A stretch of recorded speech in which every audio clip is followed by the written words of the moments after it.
សួស្តីពុកម៉ែបងប្អូនទាំងអស់គ្នាសូមស្វាគមន៍មកកាន់តម្រុយឆ្នោតយួនប្រចាំថ្ងៃពុកម៉ែបងប្អូនទាំងអស់គ្នាសូមជួយចុច like និងចុចជាម្នាក់មួយផងដើម្បីមានភាពងាយស្រួលតាមដានតម្រុយឆ្នោតយួនប្រចាំថ្ងៃសម្រាប់តម្រុយឆ្នោតយួននេះសម្រាប់ថ្ងៃទី27ខែធ្នូឆ្នាំ2025ចឹងកុំឲ្យខាតពេលវេលាយូរចឹងយើងចូលមកមើលតម្រុយឆ្នោតយួនយើងវិញសម្រាប់តម្រុយពីលេខ admin មានលេខ95 13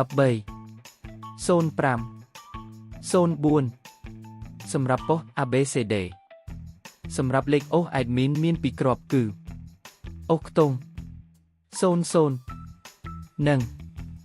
90សម្រាប់តម្រុយ3លេខគឺ admin មាន3គ្រាប់ផងដែរគឺមានលេខ961គុណ113គុណ504គុណ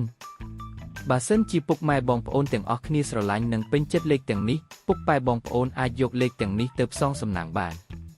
ជាចុងក្រោយសូមជូនពរពុកម៉ែបងប្អូនដែលយកលេខ admin ទៅផ្សងសំណាងហេងទាំងអស់គ្នាជូនពរពុកម៉ែបងប្អូនជួបតែសំណាងល្អមានសុខភាពល្អសូមជម្រាបលាជួបគ្នានៅថ្ងៃស្អែកបន្តទៀត